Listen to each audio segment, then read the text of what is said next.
Welcome to SMG channel. First time visit किया तो channel को सब्सक्राइब कर लेना एंड रेगुलर नोटिफिकेशन पाने के लिए सब्सक्राइब बटन के बगल में घंटी को दबा देना। तो चलिए दोस्तों, इस वीडियो को स्टार्ट कर लेते हैं। दोस्तों, आज का स्टॉक का नाम है टाटा कंज्यूमर प्रोडक्ट्स। तो कंपनी को बारीकी से समझेंगे, one by one and completely analysis करेंगे, क्योंकि रिसेंटली इसका क्वार्टर रिजल्ट आया है एंड क्वार्टर रिजल्ट में ये कंपनी बहुत अच्छा किया है। तो वीडियो काफी इन्फॉर्मेटिव होने वाला है, तो वीडियो को बिना स्किप करके अंत तक देखिए। देखो, ये कंपनी पहले एफएमसीजी सेक्टर से बिलोंग करता है, क्योंकि ये कंपनी टाटा ग्रुप से बिलोंग करता है। तो कंपनी नो डाउट एक ब्रांडेड है। तो कंपनी का जो मेन काम है, देखो, Tata consumer product is one of the leading companies of the Tata group with presence in the food and beverage business in India and internationally. It is the second largest tea company globally and has significant market presence and leadership in many markets. In addition to South Asia, mainly India, it has presence in various other geographical including Canada, UK, North America, Australia, Europe, Middle East and Africa. तो company mainly food and beverage and उसके बाद भी ये T company में fully involve है। तो company की जो बिजनेस है वो नॉट ओनली इंडिया में हो रहा है, ये आउटसाइड ऑफ द कंट्री पे भी हो रहा है। जैसे कि देखो, अफ्रीका, ऑस्ट्रेलिया, कनाडा, तो बहुत सारे यूके, यूएसए, बहुत सारे ऐसे कंट्री है जिसमें ये अच्छा खासा बिजनेस करता है। देखो, कंपनी का रेवेन्यू कैसे जनरेट होता है। इंडिया से देखो 62% रेवेन्यू जनरेट करता है and rest of the country से ये 38% रेवेन्यू जनरेट करता है। And branded versus non branded देखो, 90% of the total revenue come from the branded food and beverage business and the rest 10% come from the non branded business of the company. तो ज्यादातर ये company brand से ये ज्यादा revenue कमाता है। And देखो, ब्रांडेड में बहुत सारा बिजनेस है। देखो, ब्रांडेड टी बिजनेस 51% रेवेन्यू कमाता है, फूड बिजनेस में 21% रेवेन्यू कमाता है एंड ब्रांडेड कॉफी बिजनेस में 11% रेवेन्यू जनरेट होता है। तो कंपनी का जो रेवेन्यू का सोर्स है वो मल्टीपल है। तो कंपनी का अच्छा खासा डाइवर्सिफाइड पोर्टफोलियो है। कंपनी का फाइनेंशियल कैसा हो रहा है, देखो, मार्केट की कितना है 72,005 करोड़। स्टॉक का पी चल रहा है 93.6, जहां इंडस्ट्री पी है 14.5। तो इंडस्ट्री पी से ये बहुत महंगा हो चुका है, मतलब कंपनी अभी वैल्यूएशन पे ज्यादा हो चुका है। रेट ऑफ कैपिटल एम्प्लॉयड देखो 8.85% एंड रेट ऑन इक्विटी 6.13%। तो बहुत आरओसी एंड आरओई ये कंपनी का इतना अच्छा नहीं है, मतलब एवरेज है। डेब्ट देखो 1634 करोड़ एंड जो डेब्ट टू इक्विटी है 0.11। तो कंपनी का प्रॉफिट के हिसाब से डेब्ट बहुत नेग्लिजिबल है। 3 साल में जो एवरेज सेल्स ग्रोथ देखो 19.4%। तो कंपनी का जो एवरेज 3 साल में सेल्स ग्रोथ है वो काफी अच्छा है। एंड कंपनी का जो नेट सेल्स हुआ है क्वार्टरली बेसिस पे, देखो, ये क्वार्टर में आया है 3008। तो पिछले क्वार्टर कितना था 3037। तो पिछले क्वार्टर से मार्जिनली गिरावट है, मतलब इनलाइन है। बट इसी हिसाब से देखो, जो एक्सपेंडिचर है, एक्सपेंडिचर ये क्वार्टर में थोड़ा कम हुआ है 2609। तो एबिटा भी देखो, पिछले क्वार्टर से एबिटा अच्छा खासा राइज हुआ है, क्योंकि सेल्स ग्रोथ इतना नहीं हुआ है, बट जो एक्सपेंडिचर है, जो एक्सपेंस है, ये क्वार्टर में अच्छा खासा रिड्यूस हुआ है। तो इसलिए एबिटा मार्जिन में बढ़ोतरी हुई है, मतलब ये प्योर इनकम है। एंड पार्ट देखो, प्रॉफिट आफ्टर टैक्स भी राइज हुआ है पिछले क्वार्टर से। पिछले क्वार्टर में तो 133 एंड अब आया है 241 करोड़। तो क्वार्टर टू क्वार्टर में जो नेट प्रॉफिट है अच्छा खासा बढ़ा है।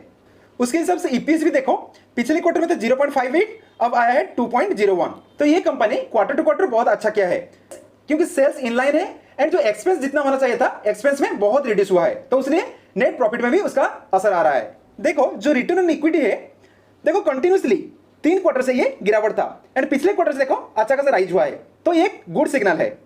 And rate on capital employed देखो, पिछले 3 क्वार्टर से ये गिरावट था एंड पिछले क्वार्टर से ये राइज है। फाइनली जो रिटर्न ऑन एसेट है वो भी पिछले 3 क्वार्टर से गिरावट है, ये क्वार्टर में पिछले क्वार्टर से बढ़ोतरी है। तो एवरी एंगल से ये क्वार्टर में अच्छा हुआ है।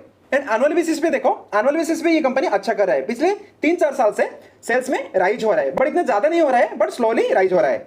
ऑपरेटिंग प्रॉफिट भी देखो, पिछले 3-4 साल से ऑपरेटिंग प्रॉफिट में भी राइज हो रहा है। एंड फाइनल जो नेट प्रॉफिट देखो, पिछले 3 साल से नेट प्रॉफिट में भी राइज हो रहा है। तो कंपनी में थोड़ा स्लो पोटेंशियल है, मतलब ये स्लोली भाग रहा है। एंड स्टॉक ने जो रिटर्न प्रोवाइड किया है, देखो, 10 साल में स्टॉक का सीएजीआर देखो 22%, 5 साल में 40%, 3 साल में 49% एंड 1 साल में 51%। तो कंपनी लॉन्ग टर्म से अच्छा रिटर्न प्रोवाइड कर रहा है। एंड जो नेट कैश फ्लो है, देखो, नेट कैश फ्लो भी ये कंपनी में पॉजिटिव हो रहा है, पिछले क्वार्टर से राइज किया है एंड पॉजिटिव में। एक बात गौर से नोटिस करो, जो डिलीवरी क्वांटिटी है वो राइज हो रहा है। देखो, पिछले 5-7 दिन से जो डिलीवरी परसेंट है वो राइज हो रहा है।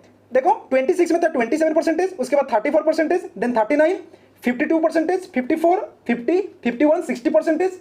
तो कंटिन्यूसली देखो, जो डिलीवरी परसेंट है वो राइज हो रहा है। तो ये इंडिकेट कर रहा है ये शेयर में आगे कुछ अच्छा होने वाला है। एंड कंपनी का जो 5 साल में जो रिटर्न प्रोवाइड किया है, देखो, 5 साल में दिया है 461%, 2 साल में दिया है 188%, 1 साल में दिया है 61%, देखो 6 मंथ में 31%, 3 मंथ में 19%, 1 मंथ में 2%। दैट मीन्स ये लॉन्ग टर्म में कंटिन्यूअसली ये अच्छा रिटर्न प्रोवाइड कर रहा है। एक भी ऐसा नहीं है जो कि नेगेटिव रिटर्न प्रोवाइड किया है, ये कंटिन्यूअसली पॉजिटिव रिटर्न प्रोवाइड कर रहा है। ये स्टॉक को 16 एनालिस्ट कवर किए हैं, उसमें 75% का मानना है ये स्टॉक ऊपर जाएगा। देखो ये स्टॉक को कुछ एफएमसीजी कंपनी के साथ कंपैरिजन हुआ है। देखो कंपैरिजन में 5 साल में जो रिटर्न प्रोवाइड किया है, देखो मेरिको ने 84%, हिंदुस्तान यूनिलीवर ने 154% एंड जो टाटा कंज्यूमर है 450%। मतलब 5 साल में टाटा कंज्यूमर विनर है। एंड फाइनली 1 साल में देखो मेरिको ने 44% रिटर्न प्रोवाइड किया है, हिंदुस्तान यूनिलीवर ने 8% एंड टाटा कंज्यूमर ने 50% रिटर्न प्रोवाइड किया है। तो एवरी एंगल से ये कंपनी अच्छा कर रहा है। अभी फाइनेंशियल ट्रेंड देखो, 2018 में जो रेवेन्यू था 6.95 था, अभी बढ़ के कितना हुआ है 11.81। तो रेवेन्यू के ये डबल के आसपास कर चुका है 3 साल में। एंड प्रॉफिट देखो, प्रॉफिट 0.50 था, अभी बढ़ के कितना हो गया 0.86। तो बहुत रेवेन्यू एंड प्रॉफिट में भी ये अच्छा कर रहा है। अभी होल्डिंग देखो, जो प्रोमोटर के पास होल्डिंग है 34.71%। देखो ये कंटिन्यूसली 6 क्वार्टर से सेम है। ये कंपनी में बेच रहा है कौन, देखो कंटिन्यूसली 5 क्वार्टर से जो म्यूचुअल फंड है थोड़ा थोड़ा स्टेक को रिड्यूस कर रहा था, एंड पिछले क्वार्टर से देखो स्लाइटली नेग्लिजिबली ये बढ़ोतरी किया है। एंड डीआई देखो, डीआई पिछले 3 क्वार्टर से ये शेयर में स्टेक को राइज कर रहा है। अभी जो जून का क्वार्टर में देखो 4.91%। एंड एफआई देखो, एफआई भी ये स्टॉक में स्टेक को राइज कर रहा है। एंड जो पब्लिक है, पब्लिक पिछले क्वार्टर से थोड़ा बहुत स्टेक को रिड्यूस किया है। पिछले क्वार्टर था 28.07, अभी कितना है 26.86%। देखो ये कंपनी में बहुत अच्छा म्यूचुअल फंड इसमें इन्वेस्ट किए हैं। पहले देखो Axis mid cap fund, Axis blue chip fund, Nippon India small cap fund, Aditya Birla sun life flexi fund, Franklin India Prima fund, UTI Nifty exchange, Kotak emerging equity fund. तो इसमें बहुत सारे अच्छा म्यूचुअल फंड निवेश किए हैं। अभी स्टॉक का पीर देखो, टाटा कंज्यूमर का जो पी है 93.63, उसका पीर का देखो सबका देखो कम है। जो पी रेशियो में जितना भी स्टॉक है वो सबका कम है, बट टाटा कंज्यूमर का जो पी है वो हाई है। तो वैल्यूएशन पे टाटा कंज्यूमर अभी बहुत ज्यादा है, क्योंकि जो बड़े बड़े इन्वेस्टर है उनको लगता है जो टाटा कंज्यूमर का फ्यूचर आउटलुक है वो थोड़ा ज्यादा रहेगा एंड ये फ्यूचर में बहुत अच्छा कर सकता है। तो इसलिए इसका वैल्यूएशन को ऑलरेडी ज्यादा कर चुके हैं। मतलब इंडस्ट्री पी से ये ऑलरेडी 4-5 गुना हो चुका है।